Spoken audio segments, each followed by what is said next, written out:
Assalamualaikum warahmatullahi wabarakatuh. Kembali lagi kawan di Legenda Catur Dunia. Masih dari Grand Chess Tour seri ketiga Super United Croatia Rapid dan Blitz 2025 hari ketiga. Sepertinya dominasi Magnus Carlsen mulai luntur kawan. Ini bisa kita lihat di hari ketiga sesi Rapid Grand Chess Tour Super United Croatia Rapid dan Blitz ini. Magnus Carlsen finish di sesi Rapid berada di posisi ketiga kawan. Dari 9 game yang dia mainkan, dia hanya bisa memetik 2 kali menang. Menang atas Wesley So yang cukup berat, cukup alot juga endgame-nya kawan. Kemudian menghadapi Caruana pada game ke-7. Nah, game ini juga nanti akan kita ulas bersama gamenya Domaraju Gukesh. Dan Gukesh ini sangat-sangat perkasa di sesi Rapid. Dari 9 game yang dia mainkan, dia hanya 1 kali kalah. Kalah pada game pembuka atas Jan Christoph Duda. 5 kali menang berturut-turut sejak game kedua sampai game ke-6. Di hari ketiganya memetik kemenangan atas Wesley So, kemudian remis dari Anish Giri dan Ivan Saric. Selamat buat Gukesh yang memenangkan sesi Rapid. Biasanya yang menang di sesi Rapid juga bisa keluar sebagai juara sesi Rapid dan Blitz kawan. Tapi nggak tahu juga ya, apakah Magnus Carlsen ini akan benar-benar menggila juga dalam permainan Blitz. Biasanya gitu, nggak bisa menang Rapid tapi menang Blitz, bisa jadi. Nah, nanti tergantung di sesi Blitz ya, dapat berapa poin Magnus Carlsen dengan jarak 4 poin, apakah bisa mengejar Domaraju Gukesh? Kita lihat saja kawan. Oke, masih ada 2 hari untuk melihat permainan mereka berdua di sesi Blitz. Dan game yang akan kita ulas terlebih dahulu, permainan Domaraju Gukesh versus Wesley So pada game terakhir hari ketiga game 9. Nanti kita lanjut juga permainan Magnus Carlsen pada game ke-7 menghadapi Fabiano Caruana. Oke, game Gukesh dulu mengawali dengan ready opening, kuda F3, ada pion D5, pion B3, Nimzo Larsen attack dipilih oleh Domaraju Gukesh. Admin juga akhir-akhir ini sering bermain dengan Nimzo Larsen saat bermain dengan permainan Blitz ataupun Rapid kawan. Ya, akhir-akhir ini sering sekali. Oke, dengan pion C5, kalau kalian ingin tahu teori atau ingin bermain dengan Nimzo Larsen attack, kalian belajar dari Hikaru Nakamura. Sering-sering datang di channelnya atau nonton live streamingnya di Twitch. Karena Nakamura sangat-sangat sering kawan bermain dengan Nimzo Larsen, baik di Title Tuesday atau game hariannya saat pegang putih. Bermain dengan Nimzo Larsen. Berbagai variasi dia sudah hafal betul permainan Nimzo Larsen. Pion E3, kontrol petak D4 ya, dari posisi pion hitam yang bisa didorong maju atau berikan jalan buat gajah ini yang seringkali ditempatkan di petak B5 saat kuda C6 hitam. Oleh karena itu Wesley So bermain dengan pion A6, pion C4 tantang Gukesh, ditolak pion D4, kemudian pion A3. Mengawasi diagonal A3 F8, targetnya adalah gajah F8, memang terlihat sementara menarget pion C5. Menteri keluar ke B6 pilihan Wesley So. Kalau dengan pion B6 kawan berikan tempat juga bagi opsi gajah di diagonal terang panjang, maka pion G3 bisa dilanjutkan atau taktik seperti ini untuk mengawasi gajah F8. Kalau pion didorong, maka gajah pukul gajah, hitam tidak bisa rokade. Tapi engine langsung menyukai pion E6 kawan. Setelah pion pukul pion ambil balik gajah pukul gajah F8, engine menyatakan hitam baik-baik saja. Ini jalur yang disukai oleh engine. Tapi bagi kita ya nggak bisa rokade, sudah nggak nyaman. Oke, dengan menteri B6 saja Wesley So bermain. Pion G3, kuda C6, berikan backup dukungan pada petak D4, gajah G2, gajah G4, dan pion H3. Sudah saatnya kuda ini dicaplok. Supaya dukungan pada petak D4 ini berkurang. Tapi memilih gajah mundur ke H5 dan sebaiknya putih yang mendahului pertukaran. Kalaupun diambil oleh kuda di sini kawan, maka pion G4 terlebih dahulu. Ya. Mungkin menteri cek kah, gajah mundur terlebih dahulu kah, atau kuda pukul kuda terlebih dahulu kah, ambil balik oleh menteri langsung keluar. Mungkin menteri ke sini cek dulu kah? Ya tinggal geser. Mungkin inilah yang nggak disukai ya oleh Domaraju Gukesh. Oleh karena itu dia memilih langsung rokade saja. Pion pukul pion, lanjut Wesley So, masih gajah sikat kuda pilihan terbaiknya. Oke, pion pukul pion, ambil balik. Pion E6, kuda C3. ada gajah E7, menteri E2, lanjut domara cukup guys, pion F5 atau kuda F6 ini bagus. Dengan pion F5 untuk kontrol peta E4, G4 ya, tapi menciptakan ruang lemah, pion E6. Jadi ada menteri C2, lanjut domara cukup guys, lompat kuda ke A4 juga bagus, tapi mungkin menteri hanya mundur nanti, tetap mengawasi pion C5-nya. Di sini kuda F6 lanjut Wesleso persiapan rokade, ada kuda G5 langsung menyerang pion lemah kawan, kuda D8 jaga pion, buka jalan buat menteri juga. Nah, pion E4 langkah kuat menurut engine saat ini. Kuda E2 pilihan dari domara cukup guys, ingin bawa dua kudanya kawan untuk menyerang pion, juga menyerang gajah di sini. Oleh karena itu pion H6, kuda mundur ke F3 dan sekarang Wesleso melangkah menteri ke C6, malah menempatkan menterinya satu diagonal sniper gajah terang putih. Engine menyarankan kuda ini kembali ke C6 atau mungkin rokade atau mungkin gajah ke D6. Gajah D6 menurut engine yang paling kuat, mungkin pion G5 juga salah satu opsi juga kawan. Memilih menteri ke C6. Jadi ada kuda ke H4 di cover attack di sini. Ada menteri C7, kuda F4 siap dibawa peta G6 kawan, ataupun sedang mengincar gajah, pion G5, kuda caplok gajah, pion ambil kuda H4 dan di sini melangkah gajah B2 reposisi. Seperti yang kalian lihat kawan, hitam dalam posisi yang jelek ya. Belum rokade, raja masih berada di center, putih bermain dengan sepasang gajah di diagonal-diagonal yang sangat-sangat bagus. Gajah terang, gajah gelap juga sangat bagus, posisi mengincar kuda atau pin kuda terhadap benteng. Dan putih akan lebih cepat untuk kuasai satu-satunya lajur yang terbuka penuh. Dengan benteng-bentengnya sudah sangat jelas kawan. Penempatan posisi perwira minor pun juga sangat bagus. Kuda menekan peta F6, gajah-gajah, menteri juga dalam posisi yang siap mendukung dari belakang. Benteng F8. Di sini kuda ke F4 menekan pion ini kembali. Apakah juga siap reposisi kawan? Benteng G8. Pion pukul pion, malah membuka diagonal. Raja ke H1. Pilihan terbaiknya menurut engine. Oke, dengan pion pukul pion saja mendapatkan materi. Di sini ada pion E5, ganggu kuda, kuda mundur ke E2 dan pion E4 untuk blokade ancaman terhadap pionnya. Juga blokade diagonal terang panjang, mungkin persiapan untuk roket panjang Wesleso. Kuda G3 blokade dan tetap mengincar pion yang di sini kawan. Kuda C6 persiapan rokade panjang Wesleso, amankan raja sebelum untuk akselerasi buah-buah yang lain. Dan salah satu cara untuk menghalangi raja hitam supaya nggak bisa rokade, keluarkan benteng AD1. Tapi Gukes memilih ambil pion. Sekarang Gukes unggul satu pion lagi dan bisa unggul 3 pion di langkah berikutnya jika hitam rokade. Wesleso memutuskan untuk rokade kawan. Dan Gukes sekarang caplok kuda F6 dulu, ambil balik. Dan di sini ada benteng AD1 menantang pertukaran benteng. Ditolak menteri ke E5, kuda caplok pion H6. Unggul 3 pion domara Gukes, ancam benteng. Benteng dikorbankan berharap ada keajaiban di langkah-langkah berikutnya kawan. Setelah itu benteng H8. Benteng D5, ancam menteri dulu. Setelah menteri geser, kuda ke G4. Gajah ambil pion H4 lanjut Wesleso, kemudian di sini pion F3, pion pukul ambil balik dan raja geser.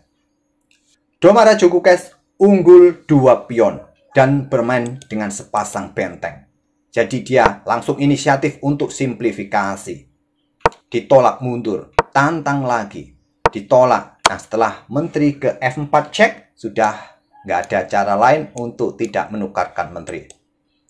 Jual beli, putih bermain dengan sepasang benteng dan keunggulan 2 pion, ya nggak perlu kita lanjut lagi kecuali di battle post ronda ya, masih cukup menarik. Oh ya, jangan lupa kawan, insya Allah kita nanti lanjutkan lagi ya seri ke 10 kawan. Kita sudah 10 minggu kawan, seri ke 10 battle post ronda nanti malam.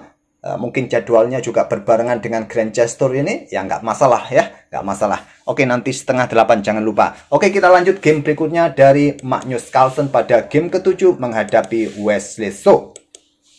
Magnus pegang hitam, pion E4, dan ini cukup mengejutkan buat admin kawan, di mana Magnus Carlsen bermain dengan karokan.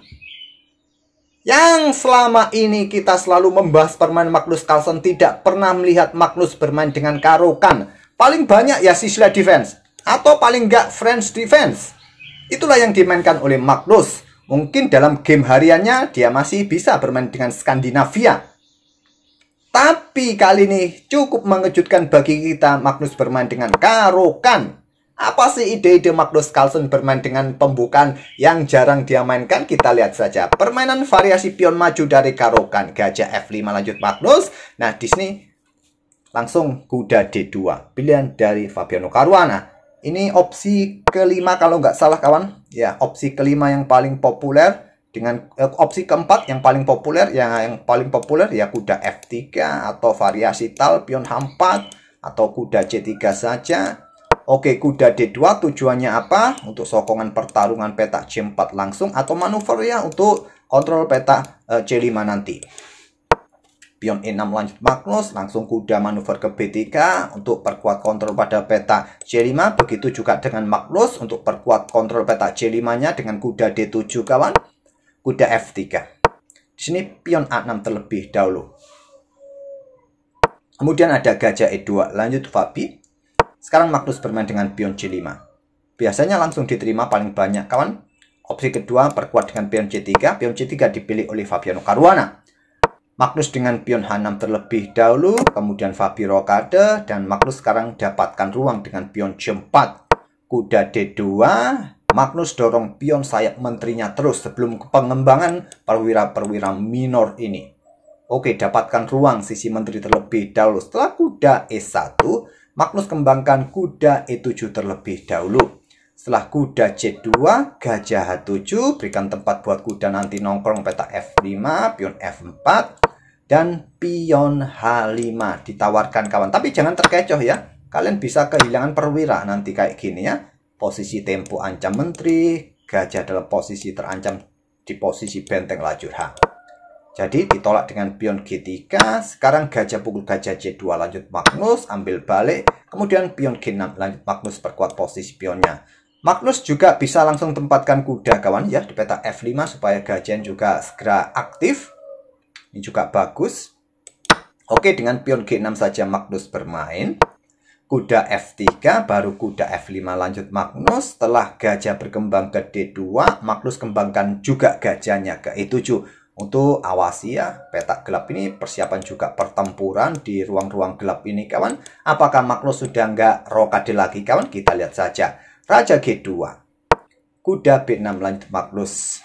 Di sini setelah pion H3, pion H4. Sepertinya Magnus sudah nggak ingin rokade lagi. Ini ingin bermain dengan benteng-benteng di lajur yang akan terbuka. Tapi Fabi tetap menutup permainan di sayap raja dengan pion G4. Kuda G3 serang benteng, serang gajah, benteng E1. Kemudian Magnus sekarang melanjutkan permainan sisi menteri, pion A5.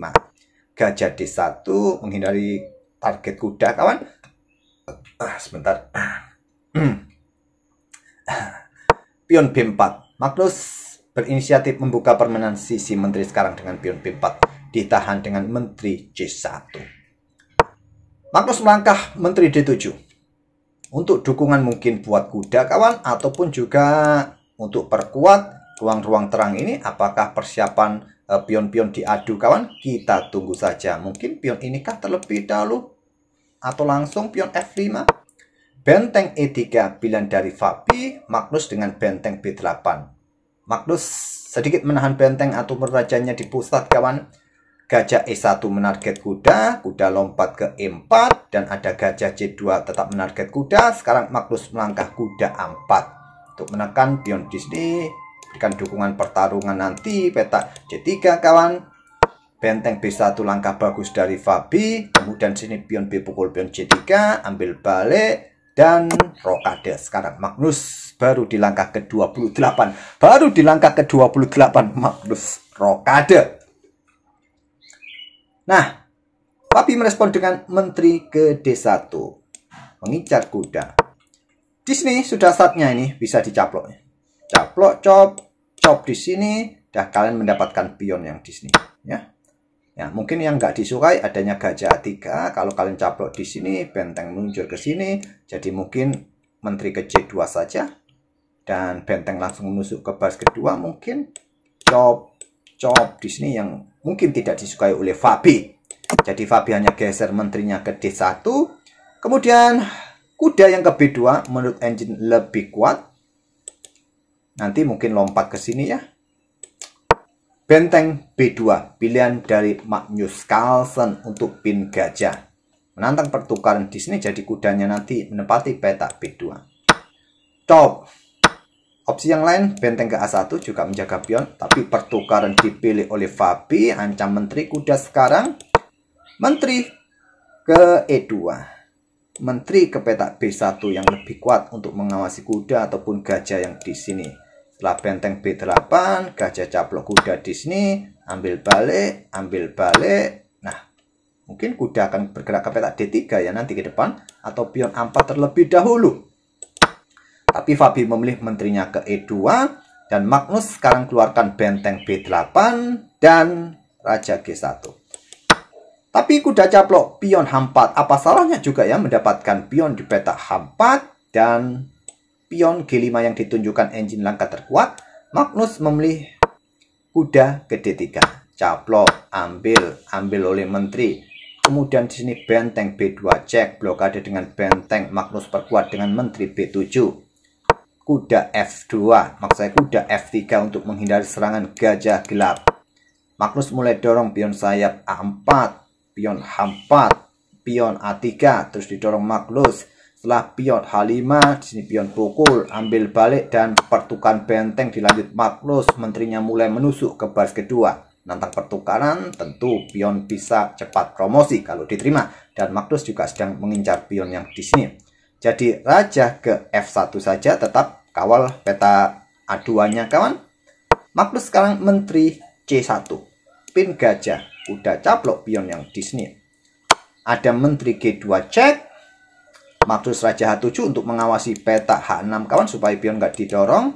Dan inilah langkah terbaiknya kawan, langkah kuat. Memilih dengan pion H6, menyerahkan diri dengan salah pencet kawan. Sampai mana tadi? Bentar.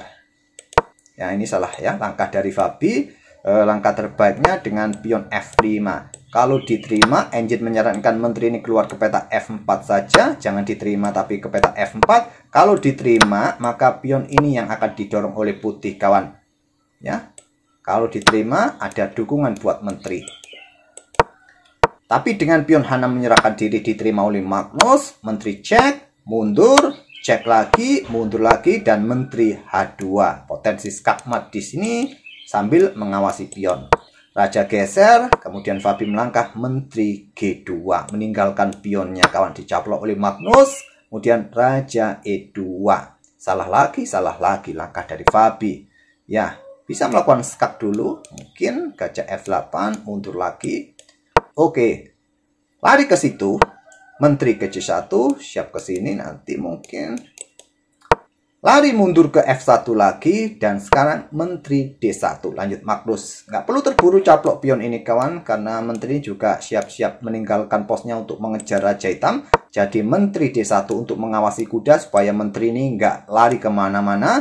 Tapi Fabi cek dulu, setelah blokade dengan gajah F8, menteri mundur kembali, baru Magnus sekarang caplok pion C3. Nah, menteri ke F2 lanjut Fabi. Di sini ada kuda E4 lagi. Menteri E3 dan ada gajah B4. Raja lari meninggalkan pin, menteri C2 cek dulu, raja lari baru Magnus menukarkan gajah pukul gajah E1. Menteri ambil balik dan pion diambil oleh Magnus dan sudah sangat jelas ya, Magnus dalam posisi menang kawan. Menteri C1 berharap bisa melakukan skak-skak berulang di sini.